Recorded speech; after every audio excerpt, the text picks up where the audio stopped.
예, 10분 내에 맞춰보도록 한번 노력하겠습니다. 네,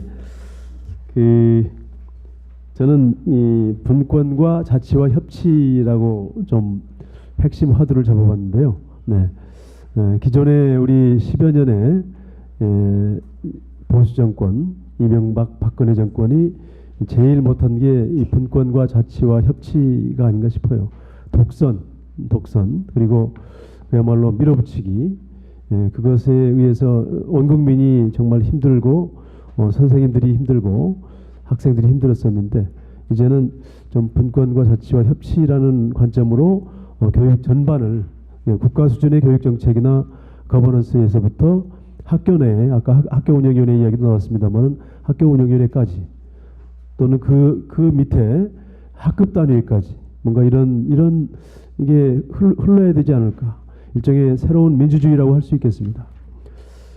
촛불 민주주의랄까요? 촛불 시민 민주주의랄까? 그런 게 우리 시대에 교육에서 구현되어야 될 핵심 과제가 아닌가 싶고요. 저는 앞에 이제 두 분 발제 들으면서 바로 저런 분들이 어딘가에서 청와대 주변이든 아니면 저기 국가교육위원회 주변이든 아니면 교육부 주변에서 저런 분들이 지금 말씀하신 바로 그 대학교육이면 대학교육의 그런 그 교수님과 일군의 사람들이 함께 교육부의 대학정책과의 과장이랄지 그쪽 사람과 함께 협의해가지고 뭔가 만들어내도록 하는 거, 그게 저는 협치라고 생각하거든요. 실제로 박원순 시장과 제가 이제 같이 서울시에서 하고 있는 게 바로 협치입니다. 협치. 공무원들이 자기 마음대로 하는 게 아니라 민간이 가진, 또는 전문가가 가진, 또 현장이 가진 아주 창의적이고도 절실하고도 정확한 그 문제의식을 가진 사람들과 함께 정책을 만들고 그걸 이제 펼칠 수 있도록, 계획 단계부터 집행 단계, 평가 단계까지. 여기 김민웅 교수님 와 계십니다만은 평생교육 쪽에 우리 서울 그 시민대학을 지금 그렇게 만들고 계시지 않습니까? 저는 서울에서 했던 그 경험을 반드시 우리 문재인 대통령 정부가 받아야 된다고 봅니다. 저는 지금 이 교육에 관한 지금 현재 문재인 대통령의 선거운동 과정이나 또는 지금까지 좀 뭔가 불통 또는 뭐 답답함, 부족함, 뭔가 시원하지 않다. 아까 안민석 의원도 말씀했지만 그런 게 교육정책에서 좀 보이거든요. 그래서 오늘 이런 토론회를 계기로 해가지고 여기 계신 분들이 더 적극적으로 교육계획의 주체, 정책의 주체이자 뭔가 그 흐름을 만들어내는 주체로 개입하고 참여할 수 있어야 되지 않을까 싶습니다. 저는 지금 현재 우리나라에서 지금 진행되고 있는 이 과정은 정말 세계사적으로 정말 자랑스럽고, 또는 뭐랄까요, 자부심을 느낄 수 있고 하는 새로운 민주주의의 탄생 과정이라고 봅니다. 지금 뭐 문재인 대통령이 특사외교를 하면서 전 세계 그 대통령들이 우리 특사들을 직접 만나가지고 그런 것도 저는 바로 촛불 시민들의 힘으로 만들어진 세계의 유일한, 피를 흘리지 않고 만들어진 유일한 민주주의 정부이기 때문이 아닌가 싶습니다. 그래서 저는 이 시대 정신을 교육에 구현시키는 게 바로 문재인 정부에서 해야 될 핵심 과제가 아닌가 싶고요. 그래서 두 번째로 문재인 정부 교육계획의 과제는 저는 미래교육으로의 대전환이라고 설정해 봤습니다. 과거를 가르치고 과거의 어떤 가치관, 과거의 시스템, 제도, 굴레 속에 아이들을, 학부모들을, 교사들을 묶어놓고 있는 그 지금 우리 교육의 현실을 타파하고 미래에 필요한, 미래를 향한, 미래를 위한 그런 교육을 할 수 있어야 된다 이거죠. 우리 바로 옆에 학생이 있습니다만 이 학생들이 살아갈 미래는 지금 우리가 살고 있는 현재하고 전혀 다른 미래일 텐데 과연 우리는 그들에게 어떤 미래를 준비시키고 있는가. 그래서 저는 미래교육이라는 이름으로 새로운 교육을 만들어보자, 새로운 교육 체제를 설계하고 준비해야 된다라는 그런 말씀들을 좀 드리고 있습니다. 그것을 위한 아주 기본적인 과제, 아주 기본적이고도 중요한 이 과제가 있습니다. 이건 일종의 사회의 간접자본, 뭐 도로를 내거나 이런 기본을 깔아야만 그 위에 어떤 뭔가 건설하거나 뭘 세울 수 있기 때문에 그 기본이 되는 것을 저는 61페이지에 분권형 교육자치를 보장해야 된다. 본권형 교육자치. 지금 교육감 이제 조금 이따 조현 교육감님 모시겠습니다만은 전국에 17명의 교육감이 있고 그중에 13명의 교육감들이 사실 이명박 박근혜 정권과 싸우면서 투쟁하면서 초중등 교육을 지켜왔습니다. 사실 고발당하고 지금 전라북도 교육감 같은 경우는 숱하게 그렇게 당하면서 뭔가 좀 싸워왔는데 이제는 거슬러 올라가는 게 아니라 바로 그 흘러가는 물을 타고 내려가는 그런 배를 저어가는 교육감들과 함께 교육개혁을 만들 필요가 있다. 그래서 저는 그래서 문재인 대통령이 시도 교육감들과 함께 적어도 한나절 정도는 토론을 해야 된다고 봅니다. 최소한 한나절 정도를 해서 함께 추진할 이 교육개혁의 큰 뭐랄까요, 그 방향과 원칙과 과제를 공유해야 된다 이거죠. 그걸 하지 않고 교육감들에게 권한을 내려보내면은 저마다의 방법으로 예를 들어서 지방자치단체장 중에는 홍준표 그런 단체장 같은 사람이 얼마나 많이 그 경남에 무상급식이랄지 훼손했습니까? 자기 마음대로 하면 안 된다 이거죠. 그래서 교육자치를 보장하는 건 필요하되 중앙정부하고 교육감들이 함께 어떻게 교육을 민주화하고 아까 많이 나왔던 요구들을 실현시킬 것인가에 대한 큰 그 합의를 해야 된다 이거죠. 저는 그것을 교육협치위원회라고 이름을 붙여봤습니다. 대통령과 교육감이 교육협치위원회라는 이름으로 한번 모여서 국가적인 교육개혁의 큰 방향에 대해서나 원칙에 대해서 논의할 필요가 있다. 그 다음에 교사들의 교육권을 보장하는 게 필요한데요. 교사들에 대한 불신도 있고 교사들에 대해서 불만도 있고 그렇지만 교사를 믿지 않고는 교육개혁이 시작될 수가 없다는 거죠. 우리나라의 그 40만 가까운 교사들 쫓아낼 수도 없습니다. 그들과 함께 교육개혁을 만들어야 되는데 그러려면은 교사들의 교육권을 보장하되 교육권을 감당할 수 있을 교사들의 전문적인 역량을 길러주기 위한 국가적인 그런 대책이 필요하다는 거죠. 그 다음에는 이 마을 교육 공동체라고 표현해 봤는데요. 지금 서울에서 지금 진행하고 있는 혁신교육지구 사업, 경기도도 하고 있고 전국의 진보 교육감들이 많이 하고 있는데 이 사업을 통해서 교육이 더 이상 학교 안에 선생님들만의 일이 아니라 온 마을이 가진 인적, 물적 역량과 자원을 다 모아서 우리 아이들에게 가장 좋은 성장 환경을 만들어주는 일로 변화되고 있거든요. 그런 점에서 선생님들도 이 선생님 아닌 분들을 맞아들일 준비를 해야 되고 여기 학부모랄지 지역사회 전문가들 다양한 시민들도 교사들과 만나서 함께 교육을 바꾸기 위한 공동의 동반자, 주체가 되어야 된다 이거죠. 그 다음에 교육과정 체제의 전면 개편이 필요하다고 봅니다. 제가 스웨덴이나 핀란드 쪽에 북유럽 쪽의 교육을 많이 좀 연구해 봤는데 핀란드 같은 경우는 10년에 한 번 교육과정을 전면적으로 손보는 그런 작업을 합니다. 그 교육과정을 손보기 위해서 한 3년 전부터 우리 아이들에게 미래에 어떤 역량을 길러줘야 되는가에 대한 토론을 해가지고 그 역량을 길러주고 그런 어떤 미래의 삶을 보장하고 지원하기 위한 가치와 어떤 그 뭐랄까요, 그 토론해가지고 수업 시간 수를 정하는 거예요. 아까 여기 우리 국영수 줄여야 된다고 그랬는데 그것도 몇몇 사람들이 머릿속에서 국영수는 줄여야 돼가 아니라 진지한 폭넓은 토론을 통해서 무엇이 중요한지, 아까 무엇이 좋아하는데 그랬지 않습니까? 미래를 위해서 진짜 중요한 것들을 수업 속에 집어넣어야 된다는 거죠.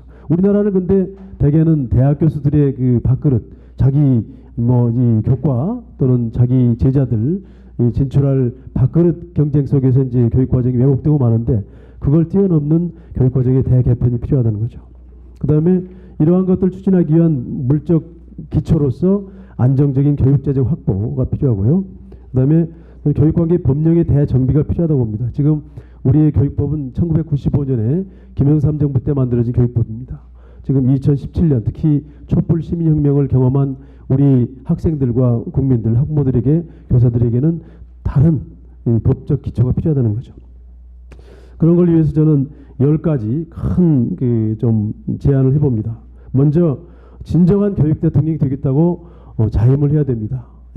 문재인 대통령이 지난 TV 토론 때 교육에 대해서는 사실 별로 자신감 있는 그리고 뭔가 비전을 제시하고 국민에게 뭔가 희망을 갖게 하는 그런 메시지를 별로 바라지는 못했었는데 저는 지금이라도 교육 대통령이 되겠다는 그런 언포를 하고 거기에 걸맞는 이 스케일로 교육을 다뤄야 된다는 거죠. 네, 지금 사실 청와대에서 교육 수석이 없어진 것도 저는 굉장히 큰 문제라고 봅니다. 지금 근 60조 가까운 예산을 쓰는 이 큰 이 교육을 관장하는 수석이 없어지고 사회 수석 밑에 교육문화 아마 비서관이 들어갈 가능성이 많겠죠. 교육과 문화를 합쳐가지고 저는 그거 자체도 지금 교육 대통령 또는 교육을 뭔가 크게 국가적으로 변화시켜 보겠다는 의지가 실리지 않아 있다고 봅니다. 네. 그래서 두 번째로는 이 새로운 교육을 위한 사회적 대협약이 필요하다고 봅니다. 지금 우리나라에서는 지금 뭐 사람들마다 저마다 교육에 대한 안목과 관점이 있어가지고 이 사람 저 사람 다 이야기하지 않습니까? 단체장들도 그렇고 교육감도 마찬가지고. 그래서 우리 교육이 어디로 가야 하는지, 무엇을 위해서 존재해야 되는지, 학교는 어떤 것이어야 하는지에 대한 사회적 협약이 필요하다고 보는데요. 저는 호주랄지 특히 덴마크랄지 북유럽에는 다 이 교육에 대한 협약이 있습니다. 호주 같은 경우도 보니까 각 정부, 주지사들이 모여가지고 함께 중앙정부랑 같이 협약을 하는 거예요. 예, 그래서 국가적 교육이 가야 할 큰 방향과 원칙과 목표에 대한 이 협약을 하는 과정이 없으면 중구난방이 된다 이거죠. 다양성을 없애기 위한 협약이 아니라 최소한의 교육의 기본을 지키기 위한 협약이 필요하다는 거죠. 그 다음에 교육부 장관 직속으로 갖춘 교육협치추진단 또는 교육개혁추진단이라는 걸 만들어서 아까 대학개혁 관련해서는 김정윤 교수를 비롯해가지고 몇 사람, 한 5명 위원회 구성하고 초중등교육에 대해서는 전환규 선생을 비롯해가지고 몇 사람 위원회 구성하고 그렇게 하면 안 풀릴 게 있겠습니까? 네. 그래서 저는 이 장관 혼자의 힘으로 할 수는 없다.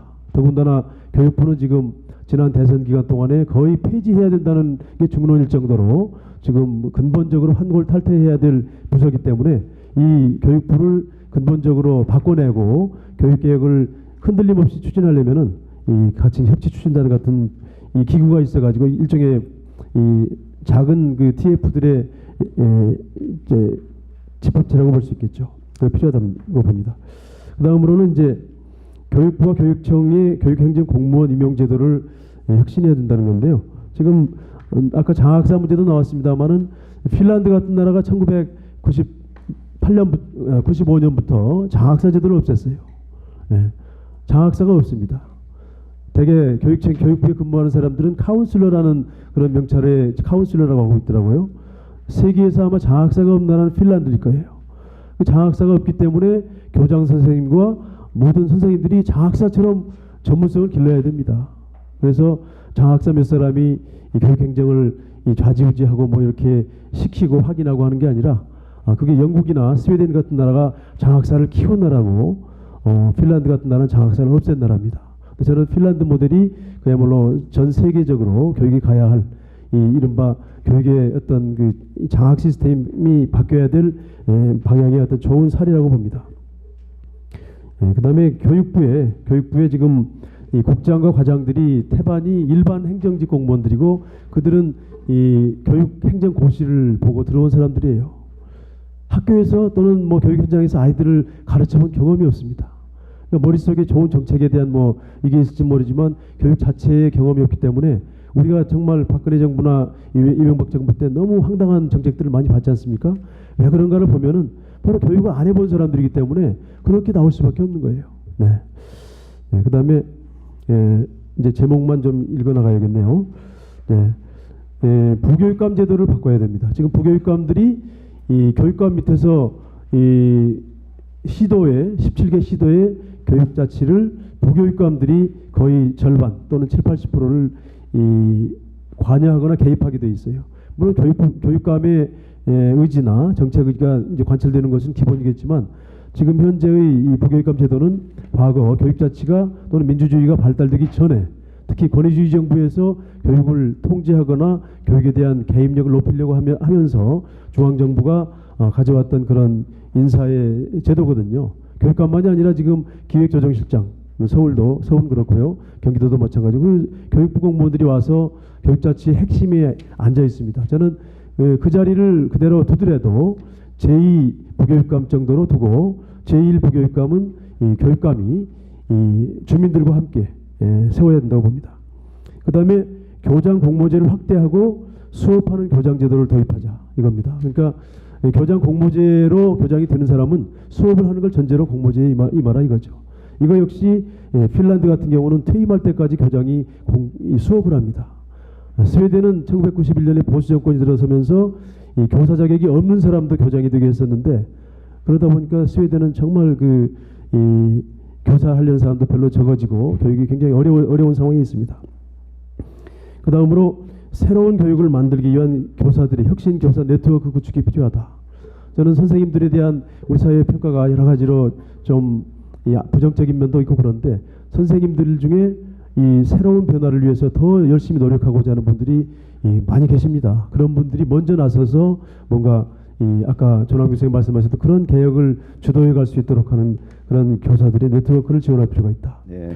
혁신교육지구와 마을교육공동체 아까 말씀드렸고요. 그다음에 교육부와 교원단체가 함께하는 국가 프로젝트로서 저는 이 교사 전문성 향상을 위한 프로젝트가 필요하다고 봅니다. 교사들 앞에 놓여 있는 걸림돌을 제거하는 것은 제도를 바꿈으로써 가능하겠지만, 이 교사들 선생님들이 미래를 위한 어떤 새로운 교육을 하기 위해서는 새로운 교육을 할 수 있을 어떤 역량이 강화되어야 된다고 보고요. 그런 건 국가적으로 교원단체랑 함께 추진할 필요가 있다. 그 다음에 교육계획을 위해서는 지금 아무리 좋은 정책과 아무리 좋은 방향, 이 개혁의 방향도 학부모들이 동의해 주지 않으면 안 됩니다. 자사고나 특목고가 지금 경쟁교육을 심화시키는 그런 제도인데, 그거 폐지하자고 그러면은 학부모들이 들고 일어서서 반대할 사람들이 꽤 있어요. 왜냐하면은 그것이 아닌 다른 교육에 대한 새로운 비전 내지는 뭔가가 없기 때문이죠. 잘 모르기 때문에. 그래서 저는 국민적으로 새로운 이 교육의 어떤 큰 미래는 무엇인가에 대한 대토론이 필요하다고 보이고요. 시도 교육감과 함께 시군구 단위 또는 학교 단위까지 새로운 교육, 우리에게 필요한 새로운 교육은 무엇인가에 대한 그런 토론을 한번 해볼 것을 제안을 드립니다. 예, 이제 시간이 갔으니까 전체 학교 개혁을 위한 7개년 프로젝트가 필요하다. 전체 학교의 변화를 위한 프로젝트가 필요하다는 거죠. 혁신학교 제도는 지금까지 이제 확산되어 왔는데, 혁신학교 스타일로 계속 확산시켜 나가는 데는 한계가 있기도 하고, 그렇기 때문에 모든 학교들이 보편적으로 어떻게 변화를 모색할 수 있도록 하는 게 필요하다는 거죠. 네. 앞에 말씀드렸던 그 내용 중에 중요한 걸 3가지를 국가전략 프로젝트로 제안을 했고요. 네. 저는 오늘 이런 토론회를 계기로 해서 여기 오신 분들이 지방에서도 많이 오시고 각계 교육계만이 아니라 다른 데 오셨는데, 이런 교육을 변화시키기 위한 이런 공론의 장을 전국적으로 다양하게 만들어서 누구를 향해서 교육부를 향하거나 대통령을 향한 이 토론만이 아니라 우리 스스로가 함께 교육에 대한 새로운 꿈을 함께 꾸기 위한 토론회가 전국적으로 폭넓게 일어날 수 있기를 기대하면서 제 발표를 마치겠습니다. 감사합니다.